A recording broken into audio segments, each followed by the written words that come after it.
začenjamo z drugim delom, oziroma z drugim panelom. Tudi ta bo tako, da bo potem na koncu razprava, kjer bo možnost za komentarje in vprašanja. Prvi referat bosta imela dva referenta, in sicer Ana Šela, ki je magistra oziroma profesorica zgodovine in profesorica slovenskega jezika in književnosti. Je mlada raziskovalka na oddelku za zgodovino Filozofske fakultete Univerze v Mariboru, in pa magister David Hazemal, profesor zgodovine in profesor angleškega jezika, mladi raziskovalec na oddelku za zgodovino Filozofske fakultete Univerze v Mariboru.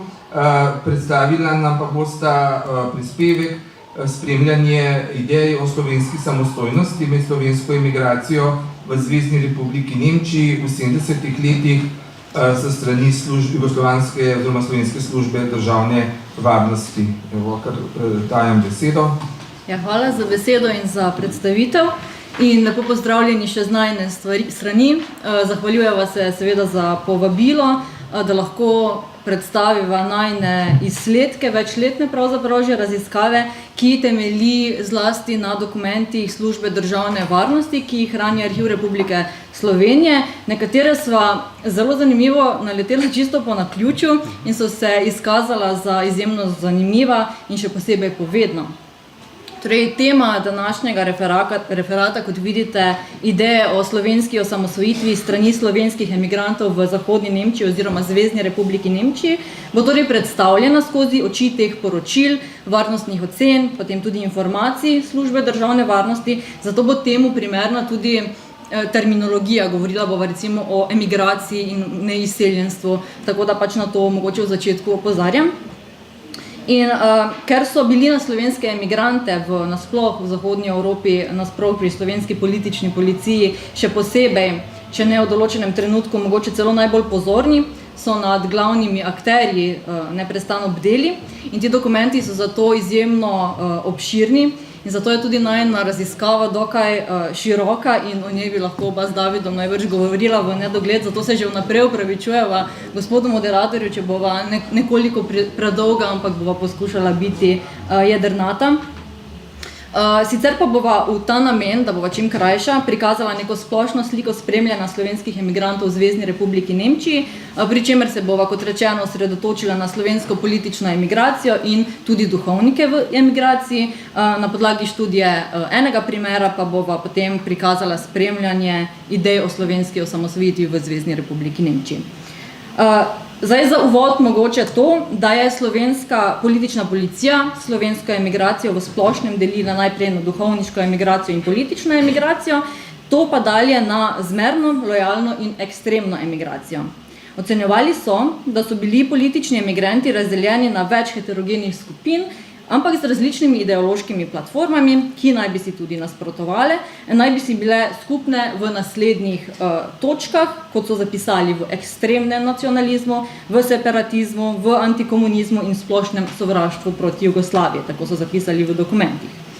Sicer pa je bila služba državne varnosti ob koncu 60. in v 70. letih razdeljena glede na pravilnike o organizaciji in sistematizaciji, najprej na 7 in potem po letu 71 na 8 delovnih sektorjev, in za zbiranje informacij o notranjem sovražniku, tako so oni imenovali ta termin, in o slovenski emigraciji, se pravi za sledenje, za nastavljanje nekih agentov, vohunov in tako naprej, nasplošno za operativne akcije je bil zadolžen tretji sektor, za analizo teh dobljenih informacij in poročil pa je bil zadolžen peti sektor. In prav v okviru tega petega sektorja je Uprava za analitiko pri službi državne varnosti v obširnem poročilu z naslovom, vidite ga tudi na drsnici, delavci na začasnem delu in bivanju v tujini leta 1980, podrobno razdelala tako statistične podatke o gostujočih delavcih, o njihovih društvih, klubih, kjer se zadržujejo, če izdajo kakšen časopis, v katerih gostilnah se srečujejo, čisto vse so popisali. Kar pa je bilo za naju še posebej pomembno in zanimivo je bilo to, da so pisali tudi o tako imenovanih protijugoslovanskih vplivih na te delavce, zlasti strani emigrantskih duhovnikov in politične emigracije. in ob preučitvih nekih ekonomskih, političnih, socialnih, pravnih in drugih problematik v zvezi s slovenskimi delavci v tujini so si močno prizadevali, tako so zapisali v poročilu, za varovanje zdomcev pred tujimi sovražnimi vplivi in neko indoktrinacijo. Tega so se namreč bali. Prav tako so to tematiko obravnavali tudi v vsakoletnih poročilih o realizaciji programskih nalog Službe državne varnosti, kjer je slovenska emigracija nasplošno predstavljala eno glavnih točk vsakoletnih poročil. In glavna skrb Službe državne varnosti je bila predvsem to, da so se politični emigranti pa duhovniki velikokrat med seboj pozvezovali in kot so zapisali pri SDV zlasti v protikomunističnih stališčih. In to povezovanje recimo se je kazalo tudi v danes že omenjenem srečanju intelektualcev v Dragi, pa tudi v sodelovanju v tisku povsod po Evropi in svetu, v časopisih, revijah, glasilih in tako naprej. Pri Službi državne varnosti so bili v resnici prepričani, da poskušajo ti tako duhovniki kot politična emigracija ustvariti neko močno opozicijsko politično bazo. Kot so zapisali v poročilu, naj bi, citiram, čakali na krizno situacijo v Jugoslaviji, ko bodo lahko nastopili kot najmočnejša opozicija nazaj na slovenskih tleh, konec citata. Torej, strah pred to morebitno močno opozicijo sistemu, ki se je začel krhati že v 70-ih, z gospodarsko, politično, socialno, nacionalno krizo, pa že konkretno tretji v 80-ih letih, in pomembnost imigracije, ki je SDV pripisovala še posebno vrednost, se vidi ravno skozi ta obsežna, neskončno dolga poročila, konstantnega spremljanja idej, morebitnih idej o samostojni slovenski državi v emigraciji. Pa mogoče je še en kazalec tega, zakaj je bila emigracija za Službo državne varnosti zelo pomembna in zakaj se je v resnici tudi bala, je bilo to, da je bila pač sorazmerno daleč od domovine in domnevno tudi daleč od domače roke pravice. Za sistem je bila očitno izjemno nevarna zaradi stališč, ki jih je izražala proti tedanjemu režimu, in ta stališča naj bi tako politična emigracija kot duhovščina torej širila, kot so zapisali, na poštene slovenske delavce na začasnem delu in bivanju v tujini, seveda tudi v Zvezni republiki Nemčiji. Spoštovani, lepo pozdravljeni tudi z moje strani. Ja, zgodovinarji imamo to nič kaj lepo navado, da skušamo v 15-20 minutne referate strniti snov več 100 ali celo več 1000 strani.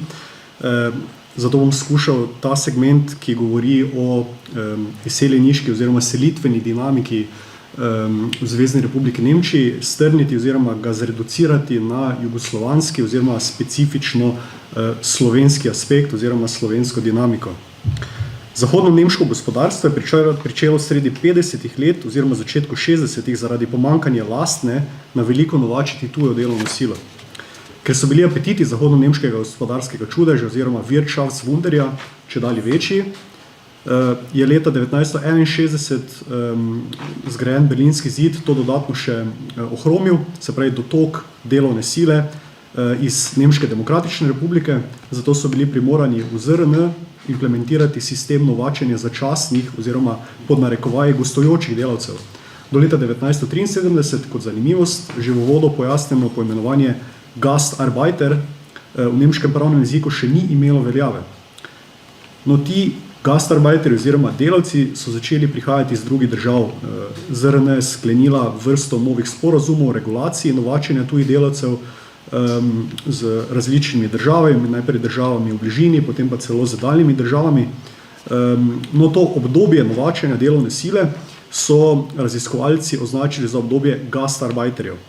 In za posledico je to obdobje imelo dramatično porast števila nenemških delavcev v zahodni Nemčiji. Za primerjavo, če jih je bilo še leta 1955 zgolj 80 000 dokumentiranih seveda, jih je bilo do leta 1966 kar 1,3 milijona, pred prelomnim 1973 letom pa kar 2,6 milijona. Četudi so zahodno-nemške oblasti še potem v 80 letih trdile drugače, je zahodna Nemčija v tem obdobju postala, kot je zapisal nemški sociolog in profesor medkulturnih in interdisciplinarnih raziskav migracij na Univerzi Osnabrück Michael Bomes, izrazito priseljenska država. Paradoksalno ali pa tudi ne, je ohlajanje nemškega gospodarstva potem po tej veliki naftni krizi leta 1973 želela nekako zajeziti z restriktivnimi poskusi, da bi postali oziroma poslali več 100.000 tujih delavcev domov, ki so bili seveda na začasnem delu ali bivanju v Nemčiji. In potem preko teh začasnih ukrepov so skušali tudi prav prepovedati zaposlovanje nove tuje delovne sile, a tega demografskega parametra, kot pravimo, ni bilo mogoče spremeniti. Toliko o tem širšem, v tej širši selitveni dinamiki, zdaj pa specifično jugoslovanski oziroma slovenski. Leta 1963 so se jugoslovanske meje uradno odprle. Zato ta letnica nekako označuje nov prelom v zgodovini slovenskega zdomstva, tisti čas petega seveda v jugoslovanski selitveni tok v Zahodno Evropo, zlasti pa v ZRN. Zahodno-nemški posredovalni uradi za delo so v tem času imeli seveda polne roke dela z njimi. Nekateri so odhajali na delo tudi v lastni režiji. Delavci so si delo v Nemčiji ali pa v tujini najprej iskali sami, vsaj nekateri, drugi pa s pomočjo že v tujini živečih prijateljev ali sorodnikov. Se pravi, tukaj moramo ločevati med slovenskimi izseljenci ali pa potomci teh izseljencev, ki so v tistem času že prebivali v teh državah, in pa potem seveda za temi, ki so se priselili ali pa prišli na delo v te države po drugi svetovni vojni. Potem je nastopil v veljavo en posebej močan odmeven nemški tako imenovan zakon o tujcih, ki je veljal vse do polovice 70-ih let, ne, in je imel seveda daljnosežne posledice na selitveno dinamiko, potem kasneje tudi v drugi polovici 70-ih, pa še zlasti potem v 80-ih letih in naprej. Ko so se meje odprle, je bilo ilegalnih prehodov oziroma odhodov ZRN konec, ti so obstajali predtem, nadomestile so pa jih tako imenovane ekonomske selitve, ki so kulminirale potem v selitvenem bumu. Po podatkih, ki jih imamo na voljo, bi naj potem do te naftne krize leta 1973 v Nemčiji nekako živelo in delalo slabih 50.000 Slovencev. Če pa gledamo širše, če postavimo v jugoslovanski kontekst, pa je bilo teh delavcev seveda več 100.000 in potem imamo podatek za leto 1971, da so takrat postali celo druga največja delavska skupina v Nemčiji, takoj seveda za Turki.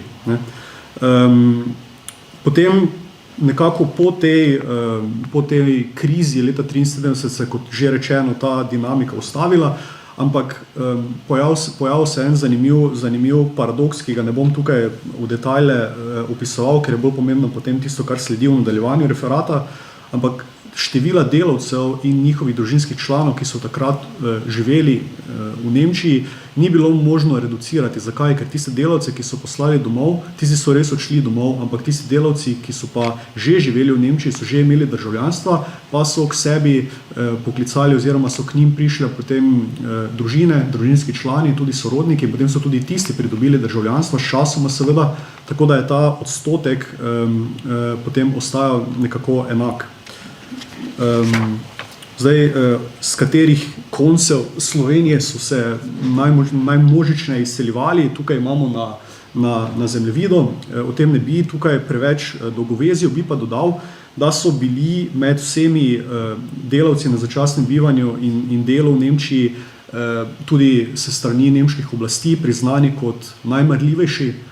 Tukaj imamo na sliki mojega dedka, takrat je bil zaposlen pri avtomobilskem gigantu BMW-ju. On je testiral te takrat, bomo rekli, prestižne avtomobile, lep čas. Je tudi se rad pošalil, da jih je zelo gnal po tistih pistah, ki so jih imeli tam, ampak Slovenci in Slovenke so bili zaposleni v najširšem spektru najrazličnejših panog v gospodarstvu, storitvenih dejavnostih in kjerkoli so delali ali bivali, so bili pridni, marljivi, seveda so se pa potem v tem času tudi združevali v najrazličnejša društva, športna, kulturna, ne. Sodelovali so jasno, da pri mašah, združevali so se v okviru župni in pa, kot bo Ana povedala v nadaljevanju, so to dinamiko, se pravi tega slovenskega živeža, budno spremljale jugoslovanske oziroma specifično slovenske oblasti, SDV. kot enega izmed izrazitih centrov morebitnih neprijateljskih zgibov so veljali seveda takrat se strani SDV, jasno, slovenski duhovniki. In Ana bo zdaj povedala več, kako je SDV potem spremljala njih in njihove težnje po samostojni slovenski državi v tem času. Ja, drži, hvala. Res je, duhovniki v emigraciji so vsekakor predstavljali en glavni element razvijanja povezovalnih aktivnosti med zdomci, izseljenci in njihovimi družinskimi člani. In to ne samo v smislu verskih obredov, ampak tudi na področju delovnopravne in socialne zaščite, družbenega, kulturno-zabavnega življenja ter tudi vzgoje. Recimo leta 1970 je v okviru slovenske župnije v Študgartu začela se organizirati tako imenovana sobotna šola za otroke, kjer so poučevali tudi slovenščino in prav začetek te šole je potem sprožil pomembno razpravo o pouku slovenščine tudi v slovenskem emigrantskem tisku recimo. No, kakorkoli delo z mladimi je še posebej skrbelo službo državne varnosti, seveda, ker so mislili, da lahko emigrantski duhovniki na mlade tako najlažje širijo svoje antikomunistične ideje, svoja jugoslovanska stališča in tako naprej. Seveda pa je služba državne varnosti, kot smo že danes večkrat slišali, podrobno spremljala, konstantno nadzorovala določene duhovnike oziroma delo določenih sovražnih, so jih oni imenovali duhovnikov v Zvezni republiki Nemčiji, nekaj jih tudi vidite, prepričana sem, da tudi prepoznate na fotografijah. Recimo na območju Baden-Württemberga je bil zelo dejaven slovenski emigrant, duhovnik dr. Ciril Turk, ki se mu je pri njegovem delu pridruževal tudi Franz Felc, ta je deloval v Študgartu. Oba sta pa recimo razpečevala, tako so imenovali v poročilu emigrantski tisk, zlasti Našo luč, pa Ognjišče, Nedeljo in tako naprej. Podobno tudi na območju nekdanjega zahodnega Berlina je bil po poročilih SDV posebej dejaven, torej Anton Štekl, ki ga vidite čisto na vrhu. Podobno aktiven je bil tudi duhovnik Ivan Ivkom, ki je deloval sicer v okolici Kölna in je seveda ob verskem služenju delavcem tudi pomagal pri raznih dokumentacijah, pri prijavah, odjavah stalnega prebivališča z urejanjem dokumentacije na splošno in tako naprej. Seveda zagotovo pa je bil eden izmed najbolj dejavnih Janez Zdešar, tretji po vrsti, ki je, vsaj meni je bil tako najbolj znan, leta 90 izdal knjigo Spomini na težke dni, kjer je opisoval svojo pot iz domobranci v Teharje in potem rešitev iz tako imenovanega brezna smrti. No, služba državne varnosti recimo pa ga je imenovala za direktorja izseljenskih duhovnikov v Zvezni republiki Nemčiji. Bil je, kot so zapisali, distributer časopisa Naša luč in tudi nekaj časa urednik skupaj s Cirilom Turkom in Brankom Rozmanom iz Mundna drugače. O Naši luči seveda bi lahko govorila še kakšne 2 uri, 3-4. Sicer ni izhajala v Zvezni republiki Nemčiji, ampak v celovcu jo je izdajala družba Svetega Mohorja že od leta 1951. Tudi Naša luč je bila seveda konstantno spremljena, njene številke so bile ves čas analizirane, vse ideje, ki so se tam pojavile, so bile strogo analizirane, ločene in poslane naprej slovenskemu vodstvu. Zanimivo pa so pri SDV ves čas poudarjali, da je Naša luč nekako namenjena zelo ozkemu krogu bralcev in da je politično ekskluzivna in da sploh ni pomembna, kljub vsemu pa so ji veliko papirja in črnila posvetili, zanimivo. Sicer pa je SDV ocenjevala, da se je duhovščina imela za največjo zaščitnico slovenskih nacionalnih interesov, ki naj bi jih družba v domovini zanemarjala ali jih pa neustrezno reševala s socialistično in komunistično propagando.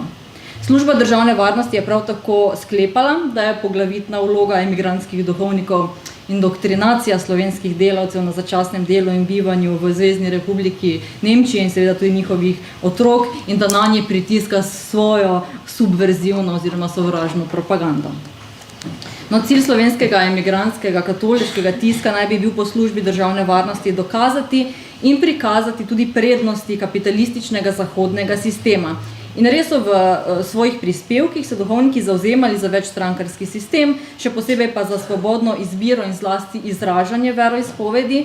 Njihovi prispevki so se nemalokrat obregnili tudi od neko ekonomsko primerjavo kapitalističnega, ali če hočete produkcijskega sistema pred socialističnim in potem so primerjali torej standarde ekonomskega ter tehničnega napredka in jasno je bilo, kateri je mogoče uspešnejši. V večji avtonomiji, nemalokrat pa tudi v samostojnosti države, so torej oni kot v nekem gospodarskem smislu videli boljšo prihodnost. Seveda pa so v SDV-ju spremljali tudi politično emigracijo, ampak če sva čisto natančna, v Zvezni republiki Nemčiji po SDV ekstremne dejavnosti slovenske politične emigracije ravno ni bilo. SDV je sklepala, da jo je nadomeščala emigrantska duhovščina. Dejstvo tudi je, da se je emigrantska duhovščina nekako kot glavni povezovalec različnih emigrantskih skupin tudi povezala s politično emigracijo, seveda, in sicer v največji meri s pripadniki slovenske krščanske demokracije, na čelu katerih so tudi kdaj bili tudi duhovniki. Sicer pa je služba državne varnosti slovensko politično emigracijo že v 60-ih, pa še posebej v 70-ih, glede na njene cilje delila v dve skupini. In sicer v tisto, ki je Jugoslavijo videla v nekem smislu demokratične, enotne in svobodne Jugoslavije, in tisto skupino, ki je slovenski status videla v smislu ali samostojne države ali pa nekaj v smislu konfederativnega statusa Slovenije v jugoslovanski skupnosti. In služba državne varnosti je ugotavljala, da so prav ta različna politična izhodišča organizacij slovenske politične emigracije o statusu Sloveniji, se pravi ali samostojna federacija in tako naprej, glavni faktor za akcijsko neenotnost slovenske politične emigracije in je te različne spore, o katerih smo že malo slišali, tudi spodbujala, nastavljala svoje agente in razpihovala različne spore ali pa jih celo ustvarjala. No, sicer predstavne organizacije, o tem bom zelo na hitro, ki so zagovarjale samostojno Slovenijo, so po ocenah SDV bile Akcijski odbor za neodvisno Slovenijo, pa Gibanje seveda za samostojno slovensko državo in Slovensko državno gibanje. Na te tri organizacije pa naj bi se vezale že omenjene Zveza protikomunističnih borcev z sedežem v Clevelandu, pa svojo podružnico Tabor v Buenos Airesu, no, pa organizacija slovenskih protikomunistov, ki je pa tudi delovala v Zvezni republiki Nemčiji pod Topliškom, pa potem niti več ne. No, vsaka od naštetih organizacij je imela svoje glasilo ali pa celo več glasil. Glede celotne zahodne Evrope in sveta, no, je SDV vsako leto izdala poročilo o tem, koliko časopisov in listov skupaj izhaja, kje izhajajo, kdo so njihovi uredniki, v katerih gostilnih štabih se srečujejo, vse so imeli popisano in načeloma so v resnici označili 90% emigrantskega tiska za sovražni tisk oziroma za subverzivno propagando, če tudi so recimo v katerem članku zapisali čisto nasplošno, kaj se gospodarsko dogaja v Jugoslaviji. Je bilo subverzivna propaganda. O slovenskem emigrantskem tisku v arhivu Republike Slovenije za 70. leta nisva našla prav veliko. Nekako sva poskušala izluščiti analize dveh časopisov. V Münchnu je izhajal časopis Slovenska svoboda, sicer že od leta 1964, in tam so recimo zapisali v prvi številki celo, citiram, da je to glasilo vseh poštenih, demokratičnih in domoljubnih Slovencev, ki so se odpovedali političnim mitom in oportunizmu, ter so odločeni po svojih močeh prispevati k temu, da bo tudi slovenski narod končno zaživel svobodno in neodvisno življenje. Se pravi, cilj pisov je bil osvoboditev Slovenije izpod Titovega jarma. Pri čemer pa naj bi, kar je zanimivo, zamejske, zdomske in izseljenske skupnosti služile kot oporišča tega gibanja. No, ampak v največji meri, in tudi temu sva največ pozornosti posvetila, pa je bil nadziran zaradi izražanja idej o slovenski državnosti nasplošno, predvsem časopis Slovenski glas in njegov v Münchnu živeči Branko Pistivšek, o katerem bo več David. Ja, ne toliko več, kot sem najprej nameraval. Zdaj bom zgolj prebral sinopsis tega, kdo je Branko Pistivšek bil oziroma zakaj se on sploh zauzemal. Zunaj sva s cenjenim kolegom Simonom debatirali o tem, a je bil Pistivšek ali bil Pistivšek, in sva na koncu prišla do sklepa, da v Mariboru je gotovo Pistivšek, ne? Drugod pa je lahko tudi Pistivšek. Ampak kakorkoli že, Pistivšek je kot oseba gojil izjemno ljubezen do neodvisne slovenske države, slovenstva in Boga, in si je skušal utreti pot v sam vrh slovenske politične emigracije, zato si je prizadeval skozi vse življenje.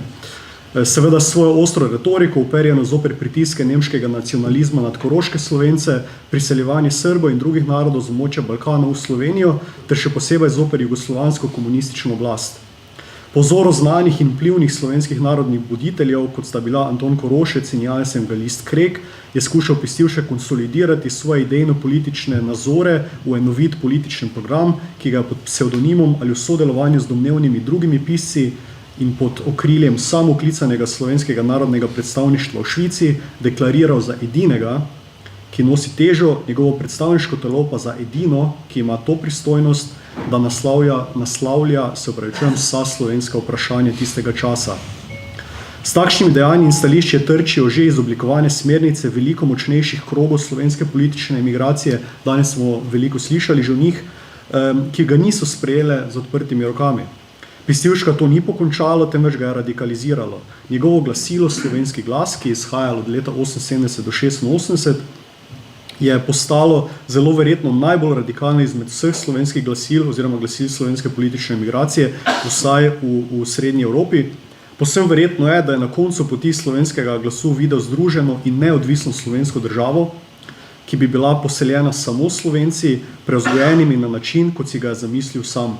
Povedano z besedami zgodovinarja Janka Prunka, si je Pestivšek vse skozi prizadeval, da bi se slovenska samozavest in samostojnost, neodvisnost stopnjevala do nove kvalitete. Hvala lepa. Hvala tudi vam.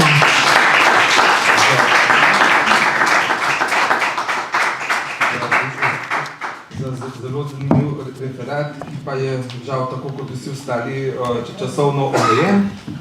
Zdaj pa vabim naslednjo referentko, Heleno Janežič, ki nam bo predstavila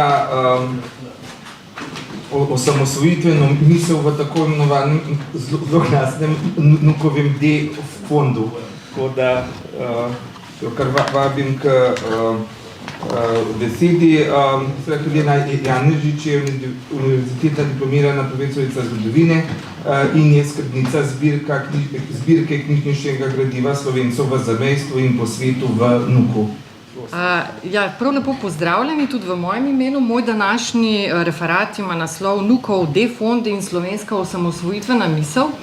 In naj že takoj v začetku povem, da bo pravzaprav en povzetek oziroma obnova tega, kar ste danes že slišali. Zato, ker se večina teh stvari, o katerih ste govorili danes referenti, pravzaprav v tem zelo glasnem D-fondu tudi nahaja.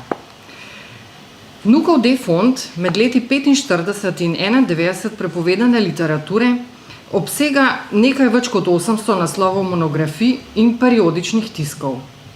Številka je v precejšnjem neskladju z dejstvom, da cenzura in s tem tudi bunkeri, kamor naj bi umikali prepovedano literaturo, vsaj uradno niso obstajali. V Socialistični federativni republiki Jugoslaviji je namreč prepoved veljala za 11 naslovov knjig. V Sloveniji pa je bilo prepovedano vnašati in razširjati 4 knjižne naslove, katerih prepovedi so bile objavljene v uradnem listu. Merilo za to, da se je gradivo znašlo v prepovedanem fondu, je bila v večini primerov napačna politična opredelitev avtorja oziroma njegovo nestrinjanje z novimi oblastniki.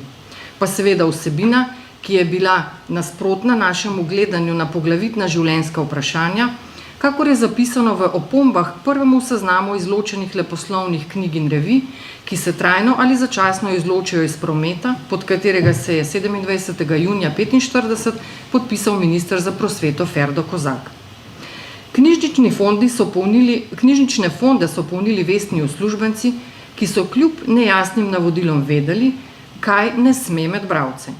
Imen prepovedanih piscev se v Sloveniji do padca komunizma ni omenjalo, njihova dela je izdajala slovenska emigracija v tujini, v domovini pa so bila, če sploh, dostopna v tako imenovanih bunkerih nekaterih knjižnic.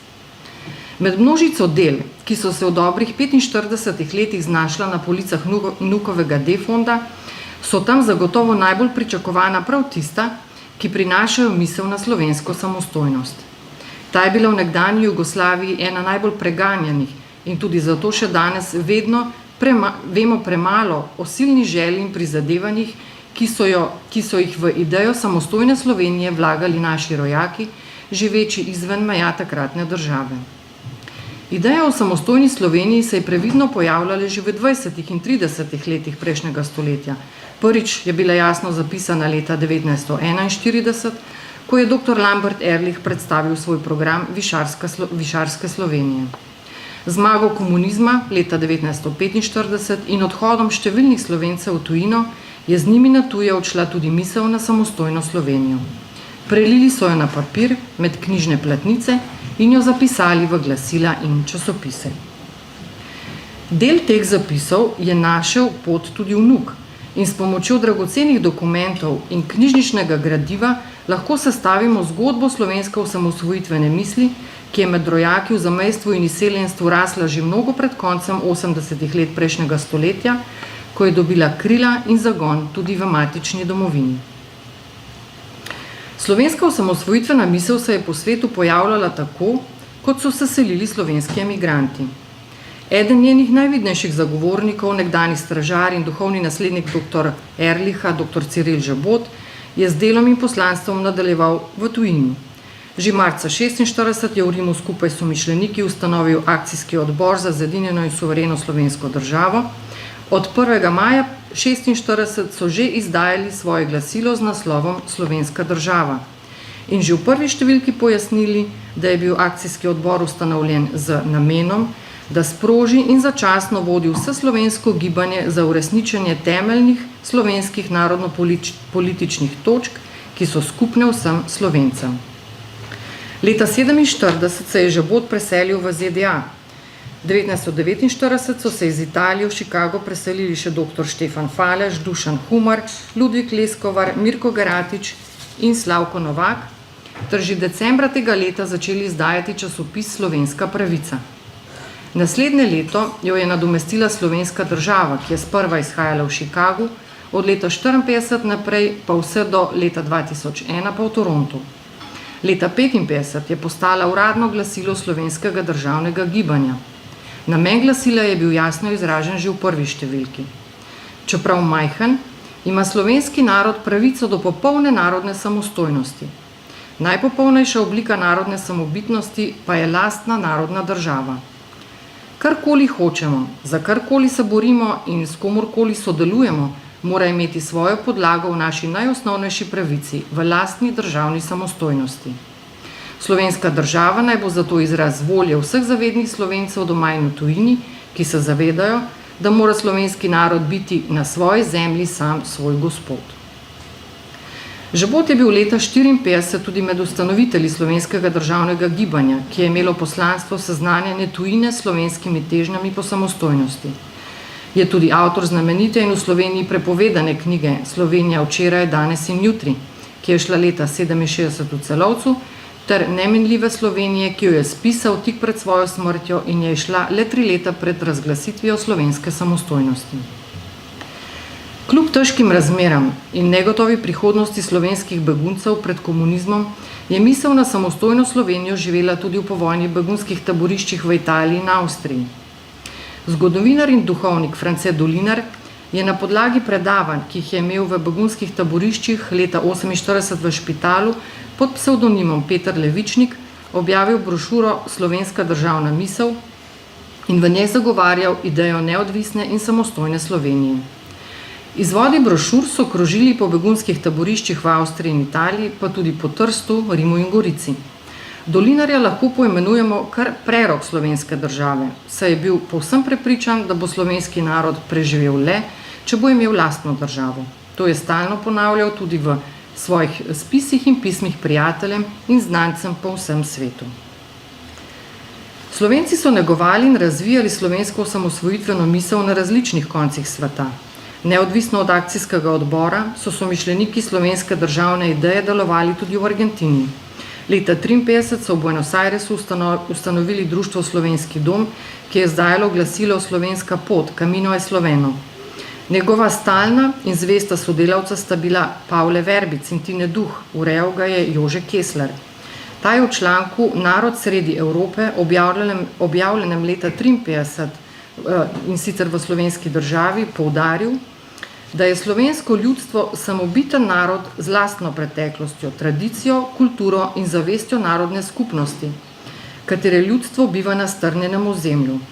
Po zakonu narodnega razvoja ima tak narod pravico do tiste stopnje organiziranega življenja, ki se ji pravi vladati samemu sebi in je tako nosilec suverenosti. Slovenski narod mora imeti lastno državo, saj je to cilj vsakega naroda, poleg tega pa izpolnjuje tudi vse predpogoje. Ima lastno zemljo, dognan jezik, visoko splošno izobrazbo in lastno kulturo.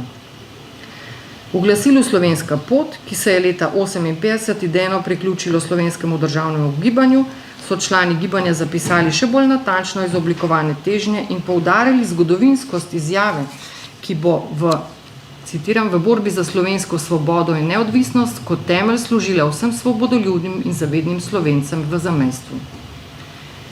Obenem naj bi izjava predstavljala tudi konec nenačelnosti, ki je slovensko politično življenje obvladovala od leta 1918 dalje in poenotila njihove cilje o samostojni slovenski državi. Pomemben poudarek izjave je, da naj Slovenija pravico do svoje države doseže na miren način. Ozrimo se spet v sosedno Italijo, kjer je po zamisli profesor Jožeta Peterlina 1956 v Trstu nastal Slovenski kulturni klub, ki je zbiral dijaško in delavsko mladino. Vrsto let je prirejal sobotne večere s predavanji, literarnimi in koncertnimi nastopi. Razglabljali so tudi o suvereni slovenski državi in to takrat precej nevarno idejo zapisali tudi v klubsko glasilo Slovenska misel. To je šlo v dveh številkah, leta 1956 in 1957. In že prvi uvodni članek je prinašal misel o nujnosti in logičnosti samostojne slovenske države. Močan in edinstven pečat je na zemljevidu slovenske osamosvojitvene misli dodal Trstu delujoči pisatelj in publicist Franc Jeza. Ko se je za stalno naselil v Trstu, kjer je delal do leta 1954 pri zavezniški časnikarski agenciji, je potem po priključitvi Trsta Italiji Udba poskrbela, da je to službo izgubil. Preživljal se je kot sodelavec na radiju Trst A, ustanovil in urejal je revijo Stvarnost, kasneje preimenovano v Stvarnost in svoboda. Leta 1959 je šla njegova študija o gospodarskem položaju Slovencev v Jugoslaviji pod naslovom Nova tlaka slovenskega naroda. Na podlagi številk, kot smo danes že slišali, ki so jih objavili tedanji režimski mediji v Sloveniji, je kritiziral gospodarsko izkoriščanje Slovenije strani Beograda, nemoč slovenske partije, da zavaruje slovenski nacionalni interes, zaustavi nižanje kulturne in družbene ravni slovenskega naroda, gospodarsko emigracijo v druge evropske države in nizkorodnost, ki slabi biološko moč Slovencev.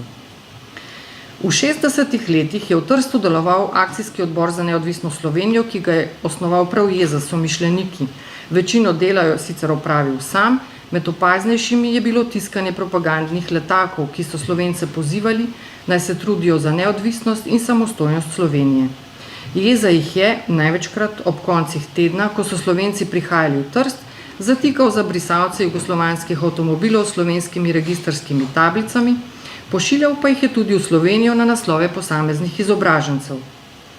Zagovarjal je načela demokracije, pluralizma in slovenske državne neodvisnosti in iz vseh zornih kotov osvetljeval prednosti in nujnosti lastne države v svobodi. V svojih zadnjih letih, torej med leti 1978 in 1983, je v samozaložbi izdal 5 zbornikov.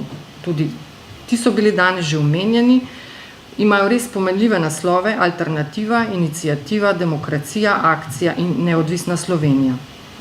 Kajti za Jezo je bila edina resnična in možna alternativa samo demokratična, neodvisna slovenska država, ki bi morala biti država vsega slovenskega naroda z ustavno zagotovljenimi demokratičnimi in človekovimi pravicami ter svoboščinami. Za negovanje in širjenje slovenske osamosvojitvene misli so skrbeli tudi študijski dnevi Draga, ki jih je tik za mejo na pobudo profesorja Peterlina organiziralo Društvo slovenskih izobražencev v Trstu.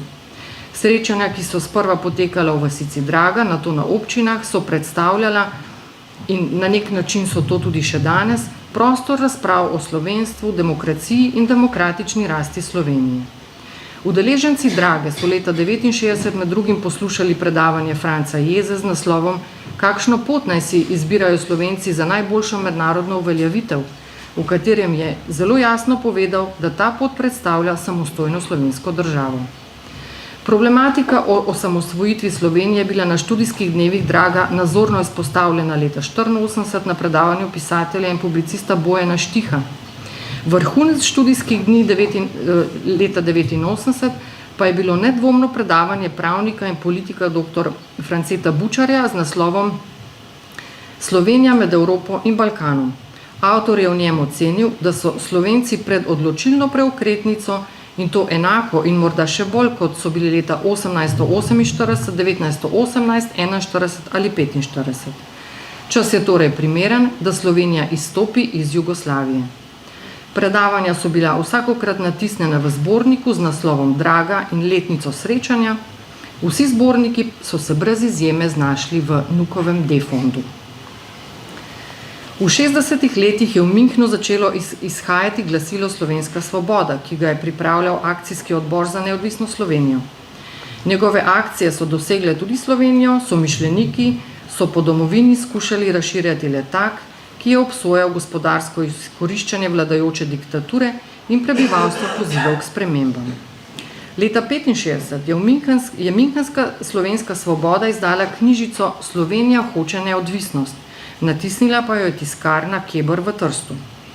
V njej različni avtori na 24 straneh pod psevdonimi razčlenijo glavne vzroke gospodarske krize v Jugoslaviji, spregovorijo o obupnem položaju slovenske kulture in šolstva v okviru SFRJ, že v uvodu pa jasno zapišejo, da je, citiram, najvišje dostojanstvo človeka v njegovi sposobnosti samostojnega odločanja in da je akcijsko gibanje za neodvisno Slovenijo odraz tega teženja k polni svobodi Slovencev kot naroda in posameznikov v okviru lastne države in v sklopu svobodnih evropskih narodov, v katerih družbo ga je postavil Bog. Njegov cilj je zbojevati slovenskemu narodu lastno demokratično državo ter mu s tem dati vse možnosti, da uveljavi svojo narodno individualnost in kvalitete. Brošuro, ki je išla leta 1968 v Trstu pod naslovom Slovenija 1968 kam, je izdala skupina Slovencev v Rimu in se podpisala kot skupina Y slovenskih akademikov. Sestavljali so jo profesor Ivan Rebernik, Franček Križnik in Roman Žužek. Na 20 straneh so analizirali položaj Slovenije v okviru Jugoslavije in ugotavljali, da je jasno, da predstavlja Jugoslavija Slovencem z gospodarskega stališča nenehno izgubo ekonomskih sredstev in prepreko v normalnem gospodarskem razvoju. Slovenska osamosvojitvena misel je rasla in se razvijala naprej tudi v Argentini. Tamkajšnje slovensko državno gibanje je beležilo svoje delovanje v glasilu Smer v slovensko državo, ki je začelo izhajati leta 1965. Bralcem so sporočili, da je njihov cilj razglasitev izvirne suverenosti slovenskega naroda v državnem okvirju Slovenske republike strani predstavnikov slovenskih oblasti. V Argentini je leta 1969 nastalo novo glasilo s težnjami po slovenski osamosvojitvi Si slovenske svobode, ki ga je od prve številke prevevala misel o uresničitvi lastne slovenske države. Po razdoru slovensko kulturno akcijo, do katerega je prišlo prav zaradi različnih pogledov na usodo Slovenije, ga je ustanovil Ruda Jurčec, medvojni urednik Slovenca in Slovenčevega koledarja. Po koncu vojne je preko Rima odšel v Argentino, kjer je sodeloval pri razvijanju slovenskih organizacij in glasil. Poleg Franceta Dolinarja, ki je deloval v Rimu, ter v Argentini živečih somišljenikov dr. Božidarja Finka in Alojzija Gržiniča, je pri Siju slovenske svobode aktivno deloval še Mirko Javornik, ki je po vojni zapustil domovino in se po letu 1961 ustalil v ZDA. Tudi on je bil net zagovornik samostojne in svobodne Slovenije, s svojimi nastopi in pisanjem na to temo je nadaljeval tudi po odhodu iz domovine. V knjigi Pero in čas je objavil svoj govor Narodova pot in smer, ki ga je imel leta 1950 v Trstu.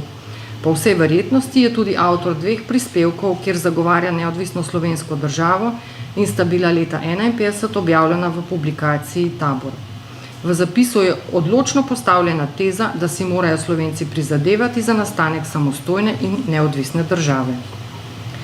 Za konec se ustavimo še v Švici, kjer je neodvisno od ostalih gibanj leta 1971 začelo delovati Slovensko narodno predstavništvo in leta 1978 ustanovilo časopis Slovenski glas. Kot kraj izida je zabeležen Bern, izdajal pa ga je uredniški odbor v Potalju, katerega člani so delovali v Celovcu, Mariboru, Celju, Ljubljani, Trstu, Gorici in Cirihu. Tako je zapisano tik pod naslovom v vseh številkah 7 letnikov do leta 1984. V uvodniku prve številke dr. Marjan Drevenšek zapiše, da nov list narekujejo dnevne potrebe. Potreben je predvsem zato, da se razširi in izpopolni časopise s samoslovensko tendenco. Predvsem pogrešamo prepotrebno rubriko, ki bi Slovencem posredovala temeljno znanje iz državoznanstva. Brez tega je namreč nemogoče graditi državno zgradbo suverene Slovenije, saj tudi arhitekt gradi novo hišo le po skrbno zamišljenem načrtu, ne pa tjaven dan. V prvi številki je gibanje objavilo svoj politični program, v katerem so avtorji člani Slovenskega narodnega predstavništva zapisali, da je najvišji cilj slovenskega naroda združitev slovenskega ozemlja v neodvisni slovenski državi.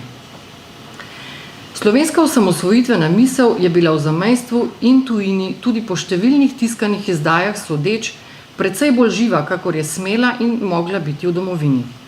Kot je bilo že zapisano, je vznikala predvsem tam, kjer so se ustalili povojni emigranti in ko je konec 80-ih let prejšnjega stoletja v Sloveniji začela brsteti pomlad, smo tudi z njeno pomočjo stopili na pot samostojne in neodvisne države ter izpolnili narodove tisočletne sanje. Tako dovolite mi, da vas za konec pa še povabim na ogled spletne razstave, ki pravzaprav predstavlja točno to temo, o kateri danes govorimo. To je razstava z naslovom Sanje imajo to čudno lastnost, da se včasih uresničijo, s podnaslovom Pregled slovenske osamosvojitvene misli, ki smo jo vnuku pripravili ob 30-letnici plebiscita za neodvisno Slovenijo in je še vedno na ogled prek vnukove spletne strani. Tako da lepo vabljeni tudi na ogled te razstave. Hvala.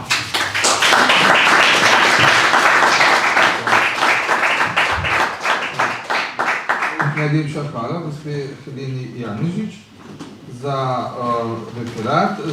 Zdaj pa prehajamo na zadnji referat današnjega posveta in seveda tudi drugega panela.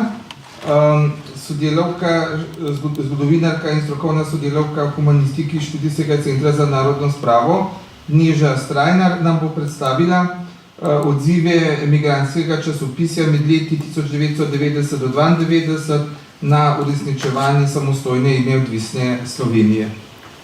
Ja, vse prav lepo pozdravljam. Prelomne spremembe v zgodovini narodov se ne dogajajo brez jasnih političnih vizij. Zamisel o samostojni slovenski državi je, kot je bilo danes že zelo dobro predstavljeno, po drugi svetovni vojni živela predvsem med slovensko politično emigracijo. Pri uveljavljanju ideje o samostojni slovenski državi med Slovenci po svetu je izjemno vlogo odigralo časopisje oziroma periodični tisk, predvsem iz vrst političnih emigrantov oziroma zdomcev. Ideje o samostojni Sloveniji so bile v emigraciji že dolgo prisotne in za razliko od domovine tudi jasno in javno izražene. Leta 1992 je urednik ameriške domovine, tednika, ki je izhajal v Clevelandu, dr. Rudolf M. Sussel, zapisal: Ameriška domovina je seveda močno pozdravila proces demokratizacije v Sloveniji in o tem sproti poročala in ga komentirala. Listu se pri vsem tem ni bilo treba v uredniški liniji nič spremeniti. Proces demokratizacije in želja po samostojni slovenski državi sta cilja, ki ju je list v povojnem obdobju zagovarjal. Tema dvema ciljema pa sta sledila tudi časopisa Slovenska država in lahko bi rekla na nek način tudi Svobodna Slovenija. Že ime Slovenska država in simboli v glavi tega časopisa, ki je izhajal od leta 1954 v Torontu, prej pa že 4 leta v Chicagu, nazorno pokažejo, kakšno vizijo so imeli njegovi snovalci. Na prosojnici lahko vidite Vojvodski prestol, potem Knežji kamen. V 80-ih letih pa se tudi pojavi zemljevid, v katerem je Slovenija v središču Evrope. Izhajanje slovenske države lahko v celoti pripišemo gibanju za samostojno in neodvisno slovensko državo. Že v prvi številki julija 1950 lahko beremo: čeprav majhen, ima slovenski narod pravico do popolne narodne samostojnosti. Najpomembnejša oblika narodne samobitnosti je pa lastna narodna država. Lastna slovenska državnost je naša pravica, naša dolžnost je, da to našo pravico javno proglasimo in da se za to našo pravico borimo. Tudi v prvem uvodniku časopisa Svobodna Slovenija, natisnjenega v Argentini leta 1948, je zapisano geslo ustvarjalcev: borba za svobodo slovenskega naroda, borba za zmago resnice in pravice. V tistem obdobju se je ideja slovenske državnosti in demokratizacije zdela še težko uresničljiva želja, lahko bi celo rekli utopična. Tudi med Slovenci po svetu takrat še ni bilo enotnega pogleda na to, kot smo v prejšnjih predavanjih že slišali.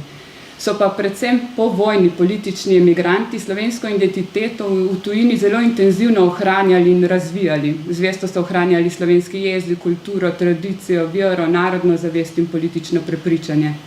Ideja in želja po svobodni Sloveniji je bila med njimi stalno prisotna. Svobodnih stikov med emigracijo in domovino dolgo ni bilo. Služba državne varnosti je kontrolirala oziroma poskušala kontrolirati vse stike med zdomci in matico. In kljub temu pa so številna časopisna osamosvojitvena razmišljanja pronicala v Slovenijo in imela zagotovo določen vpliv na kasnejše procese nastajanja samostojne slovenske države.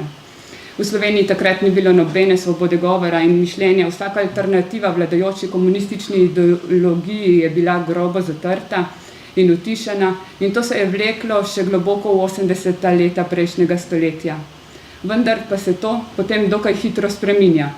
Konec 80. let prejšnjega stoletja so meje med emigracijo in Slovenijo že padle oziroma so se že zrahljale. Jugoslovanska zvezna država je bila takrat v globoki krizi, socialistični družbeni redi v srednji, vzhodni in jugovzhodni Evropi so se razkrajali. Tako je bil možen prost pretok idej, pobud in raznih izmenjav. Če postavimo eno ločnico v dogajanju, kdaj se v Sloveniji začnejo dogajati res večje spremembe, kdaj lahko začnemo že govoriti o prvih konkretnih procesih na poti osamosvajanja, bi to postavili v leto 1987. In že hiter pregled prej omenjenih izseljenskih časopisov, tednika Ameriške domovine, mesečnika Slovenske države, tednika Svobodne Slovenije iz leta 1987 nam to tudi potrdi. Ta tisk je bil izredno na tekočem dogajanju v Sloveniji, zelo dobro so to dogajanje ocenjevali in dajali poudarek res ključnim zadevam.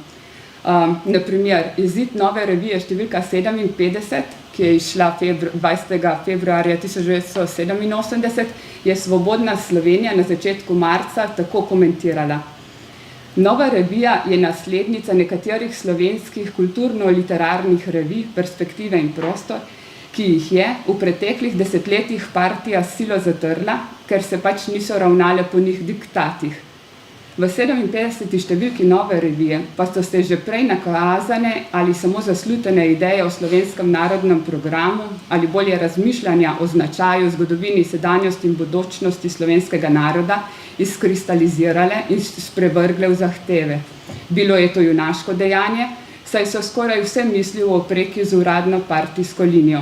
Nadaljevali so: skupina visokih slovenskih intelektualcev je končno prišla do nekaterih sicer nam zunaj že dolgo jasnih dejstev, ter so jih tudi javno izpovedali in tudi zahtevali od slovenske družbe, da prekine z dosedanjim totalitarističnim sistemom, ki pelje v narod v pogubo, in da se oprime resnično zahodno-demokratičnega načina političnega življenja, obenem s kulturno in politično svobodo in pluralizmom. Dodali so še: v tem jih vsi dobromisleči Slovenci po svetu podpiramo, posebno pa še mi, politični begunci, ki smo se za iste vrednote borili med revolucijo in zaradi njih tudi zapustili domovino.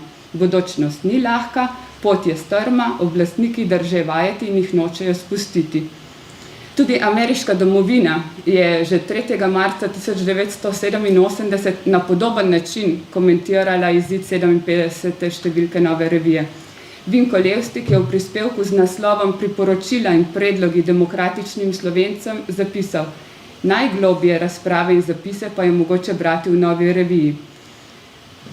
Prav te dni je išla njena 57. številka, ki bo najbrž postala zgodovinska, saj so v njej prispevki o slovenskem nacionalnem programu. In res, po več kot 30 letih lahko rečemo, da je ta številka res postala zgodovinska.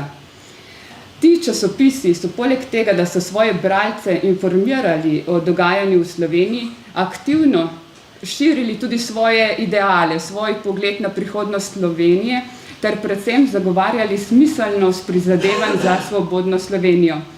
Naprimer, v uvodniku junijske številke Slovenske države leta 1988 z naslovom Trezna presoja Ludvik Jamnik zapiše: narod, ki si ne piše lastnih ustav in zakonov, ne nalaga in ne izterjava lastnih davkov, ne sklepa mednarodnih pogodb z drugimi suverenimi narodi, ne živi narodnega življenja. Tak narod životari, hira, propada. Vse to se v polni meri že vsa leta dogaja slovenskemu narodu. Če hočemo Slovenci korenito izboljšati aktualne razmere v domovini, resnično ustvariti zdrave pogoje vsestranske narodne rasti in napredka, je nujno potrebna, brez odlaganja, popolna reorganizacija sedanje zvezne države Jugoslavije, SFRJ, v kateri bodo zdaj obstoječe zvezne republike postale samostojne, mednarodne priznane in s tem neposredni subjekti mednarodnega prava s pravico sklepati in prevzemati obveznosti mednarodnih pogodb. Že marca 1989, še pred Majniško deklaracijo, so poudarjali: svobodna, funkcijsko neodvisna, mednarodno priznana država Slovenija, subjekt mednarodnega prava in neposredno vključena v parajočo se združeno Evropo. To naj bi bil naš vseslovenski cilj, kot temeljita narodna priprava za vstop v bližajočo se novo tisočletje. Glede na vse povedano, ne preseneča, da je Majniško deklaracijo potem ta imigrantski tisk zelo podprl. Veliko Slovencev po svetu je takrat začutilo, da morajo, kot se je izrazil dr. Mate Resman v enem uvodniku, moralno, materialno in tudi sicer po vseh svojih močeh podpreti demokratične sile, njih delo in napore v domovini. Iz številnih takratnih člankov je zaznati tudi navdušanje nad tem, da so gojili slovensko državno misel skozi desetletje, da so vztrajali pri tej ideji in da so se počasi v matični domovini začele dogajati politične spremembe. In te spremembe so doživljali tudi zelo čustveno. Tako lahko beremo na začetku leta 1990. Ideja slovenske državnosti ni ideal, ki se ne da uresničiti, ni iluzija, ni utopija, je iz roda v rod prenesena življenjska stvarnost. Slovenska državna misel je na pohodu, nihče več je ustaviti ne more. Ali svobodna Slovenija ni več le v sanjah slovenskih romantikov, nepoboljšljivih idealistov. Obstaja samo vprašanje časa, da samostojna Slovenija kot država slovenskega naroda stopi na evropsko in svetovno prizorišče. In prav kontinuirano izhajanje teh in drugih časopisov, močne slovenske skupnosti, kot sem že rekla, gojenje slovenske kulture in jezika, odprte politične debate skozi desetletja, vse to je pripomoglo, da so Slovenci po svetu projekt osamosvojitve in demokratizacije podprli z vsemi močmi, ko se je v Sloveniji pojavila realna politična sila, ki je za svoj cilj imela postavitev samostojne slovenske države. Ta politična sila je bil seveda Demos. Demos je bil tisti, ki je imel politično moč in ki se je odločil, da bo osamosvojitev izpeljal. Brez Demosu privrženih ljudi, tako v domovini, kot tudi v zamejstvu in po svetu, projekt osamosvojitve ne bi uspel. Nekateri Slovenci po svetu so dali v tistih ključnih obdobjih slovenskega osamosvajanja Sloveniji na razpolago svoje znanje, osebne stike in materialno podporo. Slovenskim politikom so odpirali tudi poti do najvišjih političnih predstavnikov evropske in svetovne politike. Pa tudi veliko slovenskih vodilnih politikov, naprimer dr. Jože Pučnik, Lojze Peterle, dr. Janez Dular, Dimitrij Rupel, Milan Kučan, Janez Janša, dr. France Bučar, je obiskovalo slovenske skupnosti v diaspori v tistem obdobju. Seznanjali so jih z načrti, izmenjevali so si ideje glede nadaljnjih korakov. Interakcija med slovenskimi skupnostmi po svetu in vodilnimi slovenskimi politiki lahko rečemo, da je bila dokaj močna. Časopise je o vsem tem prinašalo novice. Ampak pojdimo še en korak nazaj. Politična emigracija se je res veselila prvih večstrankarskih volitev po drugi svetovni vojni in jim pripisovala velik pomen in jih na to tudi analizirala. Mate Resman je v uvodniku majske številke Slovenske države glede aprilskih volitev zapisal dobro analizo. Aprilske volitve so bile vseeno zgodovinske volitve, čeprav se slovenski volivci niso v polni in potrebni meri zavedli njih zgodovinskosti. Prebile so let totalitarizma in prenesle oblast v skoraj polni meri na demokratične politične sile in slovenski narod je stopil na novo pot. Težko nam je tukaj preko morja pravilno presoditi vse dejavnike, ki so vplivali na volitve in njih izid. Na splošno bi mogli reči, da so bile volitve do neke mere svobodne in tajne. Volitve pa niso bile čisto poštene. Komunistična partija se ni povsem odpovedala vsem prednostim, ki jih ima stranka na oblasti. Stare politične sile so imele medijsko podporo, veliko organizacijsko in finančno prednost. Uvodnik je zaključil z besedami: boj za svobodo, demokratično in suvereno Slovenijo se je prav začel. In če potem sledimo emigrantskemu tisku, ameriški domovini, slovenski državi in svobodni Sloveniji, vidimo, da so zaznali in pozdravljali vse oziroma veliko večino korakov na poti v suverenost. Naprimer, zelo dobro so sprejeli izjavo o suverenosti Republike Slovenije, ki jo je sprejel slovenski parlament 2. julija 1990. Pozdravili so tudi stališča in sklepe parlamentarne seje 29. septembra 1990, ki naj bi omogočili Sloveniji, da se z drugimi narodi in zveznimi organi o svoji prihodnosti pogaja kot suverena država. Prvi vrhunec navdušanja je pa seveda zaznati v obdobju plebiscita. Kljub temu, da niso mogli iti na volišča in polnopravno oddati svojega glasu, se vidi tudi iz tega poziva, da se vidi, kako so moralno, pa tudi aktivno spodbujanjem prijateljev, sorodnikov v domovini podprli plebiscit.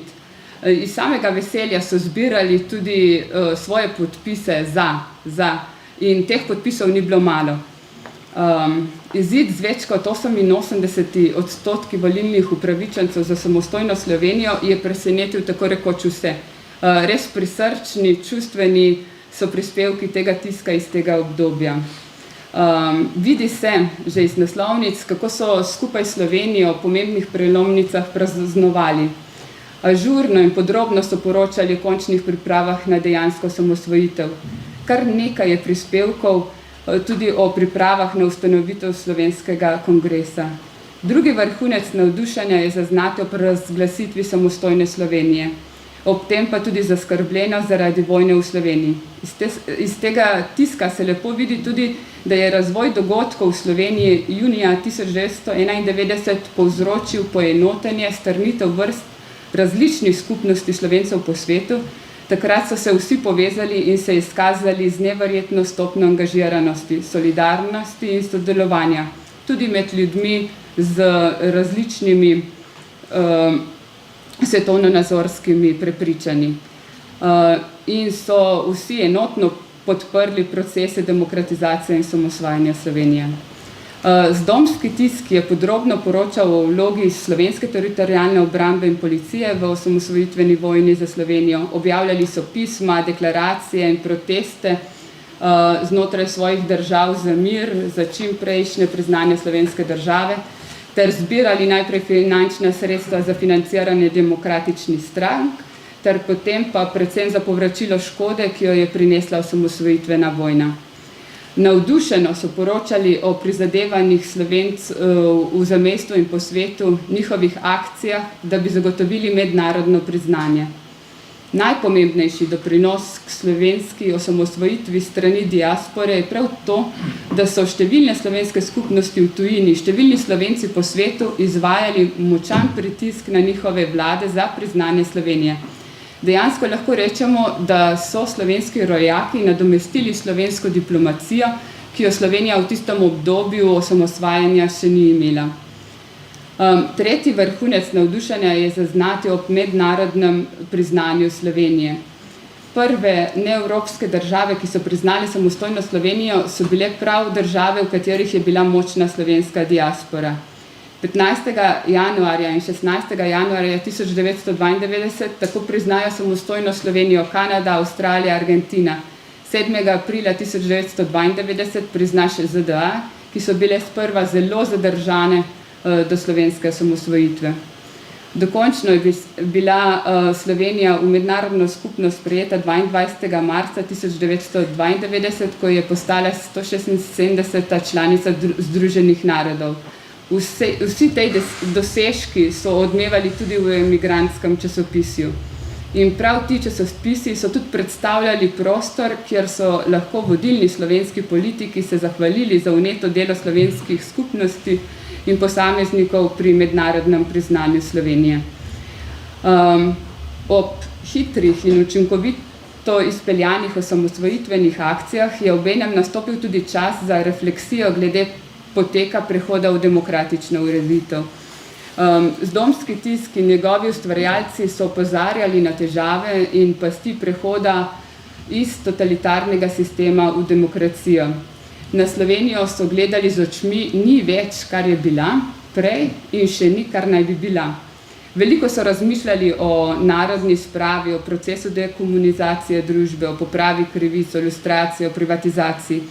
Pri teh temah se tudi vidijo določene razlike v uredniških politikah teh časopisov oziroma tudi v osebnih značajih in pogledih piscev.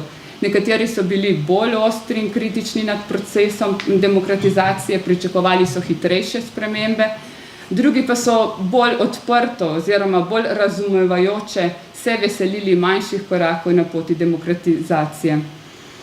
Na to temo so maja 1991 Misli, ki so izhajali v Avstraliji, objavili en zelo pronicljiv članek z naslovom Spremembe in mi, ki daje zelo dober vpogled, kako so pripadniki politične emigracije gledali na spremembo v domovini. Citiram: ob vsem tem, volitve, zmaga Demosa, komemoracija z Mašo v Rogu, plebiscit, je slovenski človek, ki že 45 let živi v zdomstvu, nekje na dnu presenečen.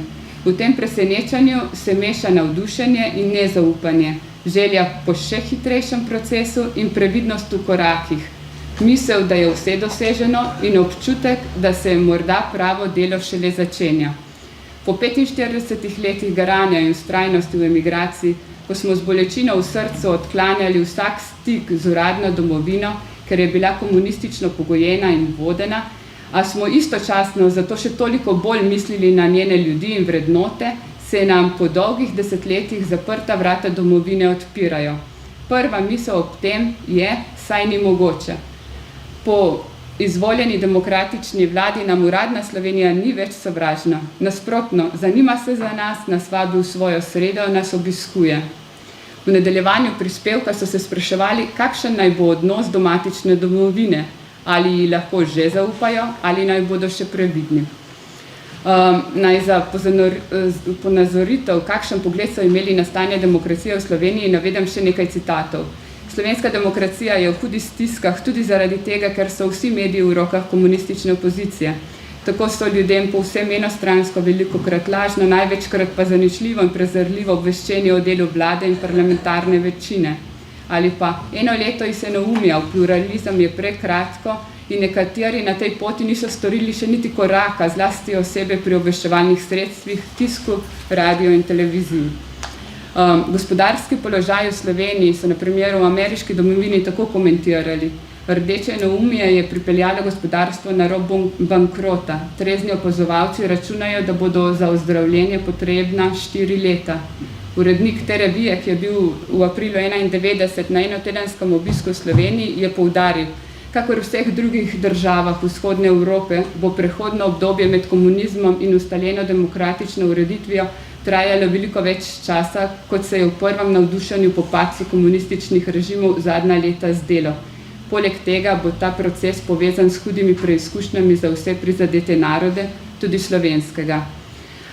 Ta tematika je zelo obširna, lahko bi se dalo prikazati še marsikateri aspekt. V predavanju sem predstavila odzive na slovensko osamosvajanje samo tistih časopisov, ki so več desetletij gojili zamisel o svobodni Sloveniji. Seveda tudi v emigraciji slovenske skupnosti niso bile homogene in so se pojavljala različna mnenja, tudi še konec 80-ih let prejšnjega stoletja glede samostojne slovenske države. Vendar bi tukaj lahko rekla, da so Slovenci po svetu res v veliki večini prizadevanja za državno politično osamosvojitev Republike Slovenije navdušeno podprli. In zato sem tudi zavestno se odločila, da ne dam pomena tistim, ki teh prizadevanj pač niso podpirali. Med njimi so bili recimo tudi primorski Slovenci, ki so imeli izkušnje z italijansko fašistično nacionalistično politiko in tudi zaradi tega so v emigraciji gojili jugoslovansko idejo. Naj pa za zaključek povem, da je prebiranje slovenske države, ameriške domovine, svobodne Slovenije, ki so sedaj tudi dostopni na D-libu, na spletu, v digitalni knjižnici, odlična učna ura slovenskega domoljubja. Številni takratni članki navdušijo s poznavanjem slovenske zgodovine, s poznavanjem takratnih razmer v Sloveniji in z razumevanjem procesov in dogodkov na poti osamosvojitve. Če želite podoživeti takratni čas, tisto pristno navdušenje in optimizem, je v bistvu sedaj z nekaj kliki dostopno vsem. Toliko z moje strani.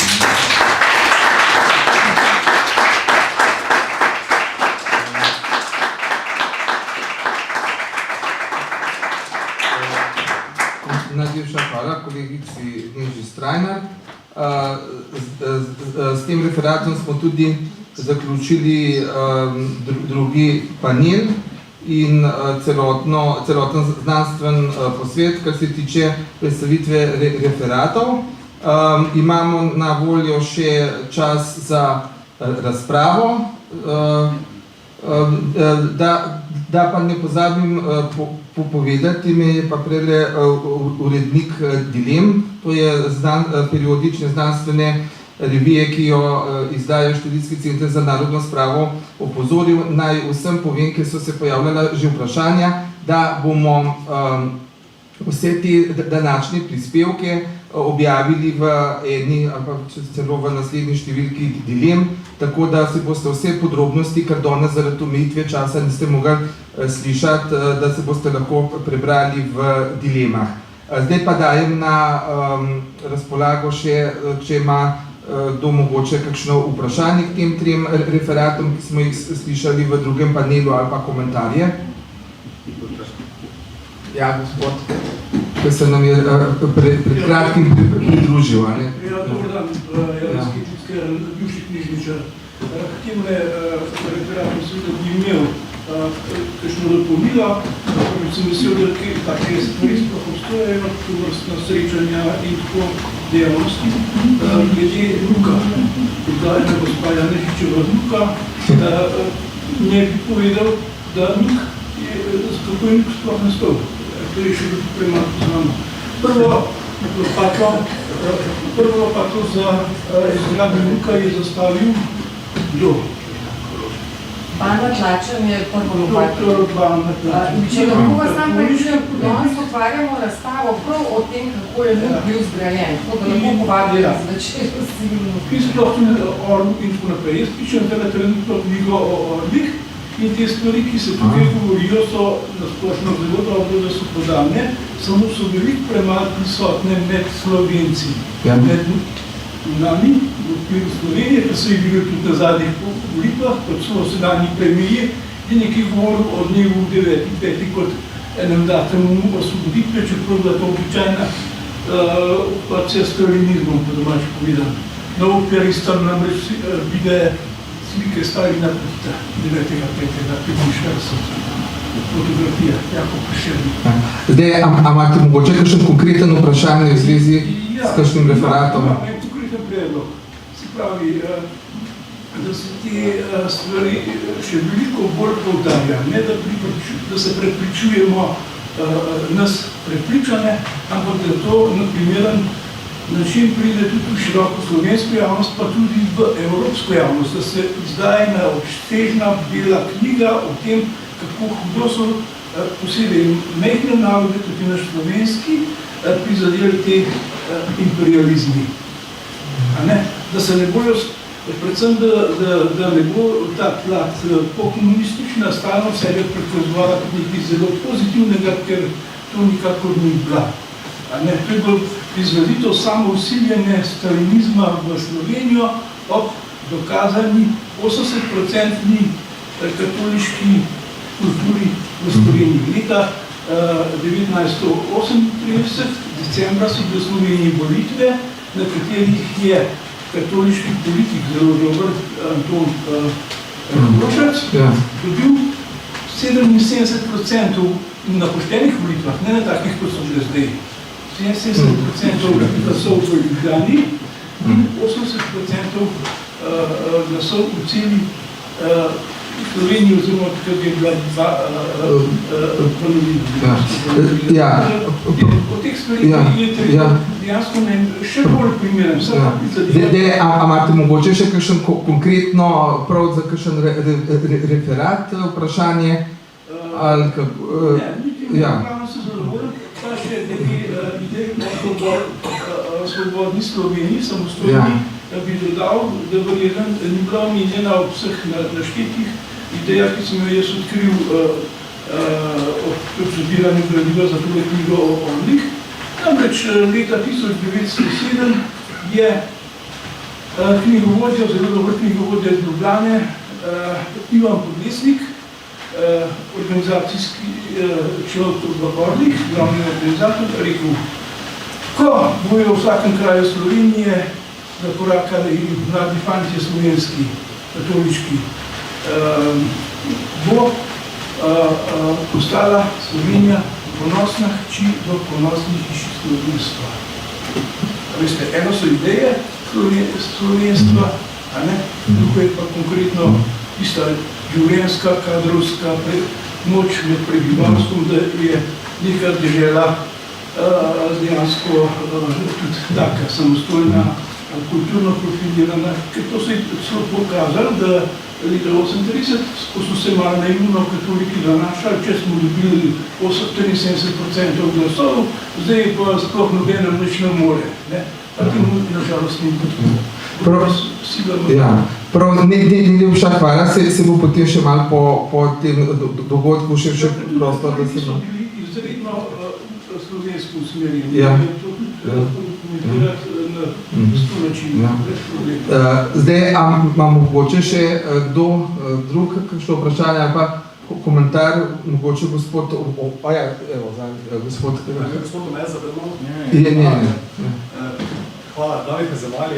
Imam zgolj en drobec, eno tako zanimivost k izredno zanimivemu referatu kolegice Janežič. UDBA je v 70 letih namignila, da bi naj za tem slovenskim narodnim predstavništvom v Švici, za tem Drevenškom dejansko stal nekdo drug. In potem so pravili eno jezikovno stilistično analizo in so odkrili, da dejansko gre za tega Branka Pestivška. On se je skrival za raznimi pseudonimi, potem je seveda to izkoristil, ker ravno v tistem času se je skregal z Rudo Jurčecom, on ni želel objaviti tega programa v njegovem sijo Slovenske svobode in potem je vsaj špekulira se, da bi se nekaj podobnega lahko zgodilo potem tudi minutno z akcijskim odborom. Zato si ne drznem reči česar, ampak za SNB pa smo potem prebrali, da bi naj, oziroma da je pravzaprav znalo, da bi naj stal prav Pestivšek. Torej njegove ideje so dejansko, jih je sam lociral po različnih koncih Evrope. Kar se mi zdelo mnogo zanimivo. Super, hvala. Zdaj, mogoče bi jaz sam eno vprašanje še postavil. Glede na to, da smo pred kratkim smo gledali ponovitev tega seriala hrvaškega jugoslovanske tajne službe, kjer smo videli, da je recimo jugoslovanska UDBA še v 70-ih pa 80-ih letih tudi fizično obračunavala za to slovensko emigracijo, hrvaško in srbsko emigracijo, pa me zanima, ali je bilo pri slovenski emigraciji tudi to prisotno, ali so slovensko emigracijo smatrali bolj za miroljubno, pa so bolj jo tako v političnem smislu nadzirali? Kako imate vi, mislim, ste v tem raziskavi ste kaj odkrili, mogoče gospod doktor magister Hazemal, ali pa če ste kaj tako odkrili? Zdaj, videla sem se zdaj res osredotočila na Zvezno republiko Nemčijo, kjer je bila hrvaška emigracija resnično najmočnejša, že na robu terorizma, tako da bom rekla.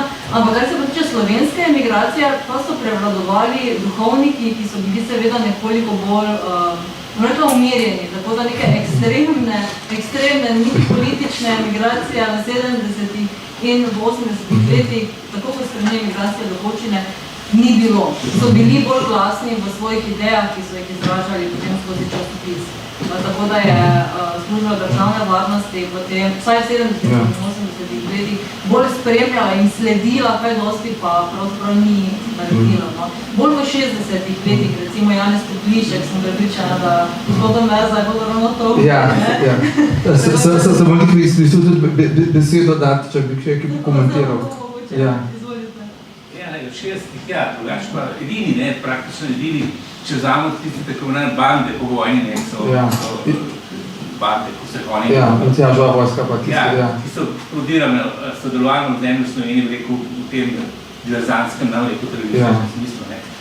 Je bil pa seveda Janez Toplišek, ki je, mislim, 64, zdaj sem pozabil, prišel v Slovenijo in samo bombe, oziroma razstreljivo, pištole, ne vem kaj vse, so ga seveda na mej čakali, ker 30 še čez basno ga so delali za upaj. In že tudi te mine, ki jih je prinesel s sabo, so jih preko diplomatske pošte pošla v Nemčijo, pa je en sodelavec mu dal mine z detonatorji, ki so jih pokvarili, tako da to vse.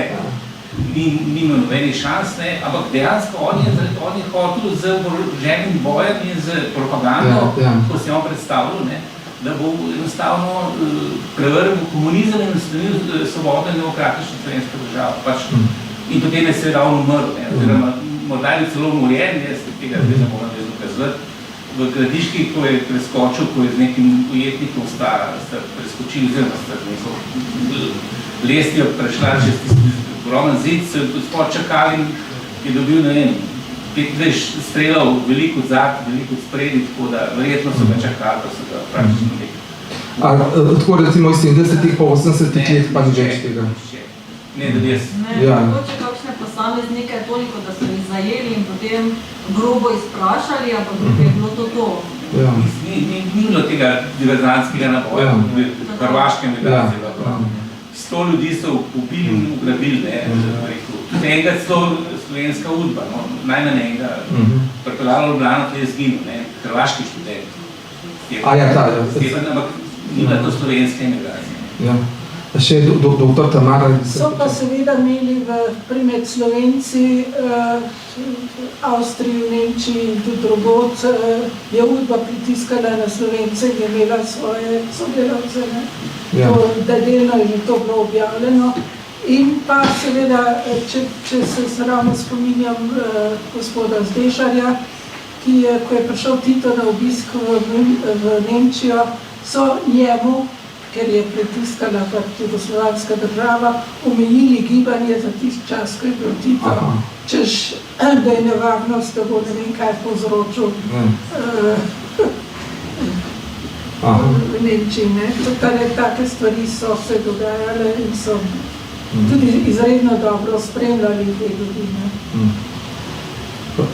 Doktor Fink. Mimo grede samo, ko gre že za nasilje, pa v zvezi z Münchnom, ko je bilo govora o Münchnu, tam sem dobro poznal gospoda Zdešarja, veliko bolj pa gospoda doktorja Branka Rozmana, ki je bil njegov direktni sodelavec in urejeval našo luč in tako dalje. Jaz sem bil potem zelo kasneje, tam leta 77, 78 ali pa morda kakšno leto prej, je pa v München prišel še tretji duhovnik, tudi iz Argentine, Marjan Bečan. In pozneje mi je bilo povedano enkrat, da je prišel ta gospod, mlajši duhovnik, domov na München, kaj je Schubertstraße, kaj je to, Pa je rekel gospod doktorju Branku Rozmanu, prav, vidiš, danes so te pa pretepeli. Kako, kaj pa je bilo? Je rekel, veš kaj, zamenjali so me s teboj, pa so ga prebutali, ne vem kako, pa kaj, ampak so mislili Rozmana, so se pa zmotili, pa so drugega duhovnika iz istega naslova, ne, iz iste hiše. Toliko vem jaz, ampak drugače pa kakšnih hujših stvari nisem slišal. So jih imeli pod stalnim nadzorom. To pa je, absolutno, absolutno. Evo še doktor, oziroma magister Kazemal. Sam ta Drobec je še mislil za Pistivška, on je večkrat v svojih spominih zapisal, da imel, citiram, bližnje srečanje, navedka z SDV-ovci, oni so tudi potem zapisali več različnih spremljav, on je pisal, kako so mu udrli v stanovanje, pa da bi ga naj terorizirali, pa nekaj še vse, pa njegovega nečaka tukaj v Sloveniji, ampak je potem poročilo, ki ga je Ana potem danes omenila, so zapisali, da ni predstavljal nevarnosti. Da zdaj tukaj se postavlja pod vprašaj, koliko so zdaj njega dejansko, kot je on sam pisal, priklenili oziroma prišpeljili. Še doktor Ivešič. Ja, hvala. Sem dodal, naprimer, to, kar je kolegica Stajnerjeva imela, da bi res pozval k nadaljnim raziskavam, ne smo vličili časopisja. Naprimer, ko sem govoril že danes omenim gospodom Cirilom Valentom, ki je v Parizu. In naprimer, on pravi, da je za čas osamosvojitve sam on lastnoročno nekje 200 pisem napisal v pozivu filozofskih politikov po priznanju Slovenije.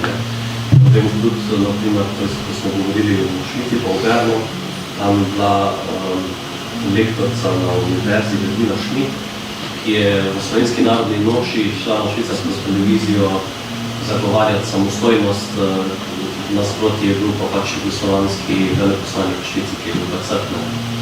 V glavnem, to so res take zanimive zgodbe, ki bi jih zelo treba nekako zbrati pa zabeležiti pač za raziskovanje namene naprej. Pa mimo biti za konec posebej, se vam pa pozabiti tudi na enega Lojzija Šuštarja, ki je pa iz Švice prišel v Slovenijo, ki je pa potem res odigral zelo pomembno vlogo na osamosvojitvi Slovenije. Evo, najlepša hvala. S tem bi tudi zaključil ta panel in celotni znanstveni posvet.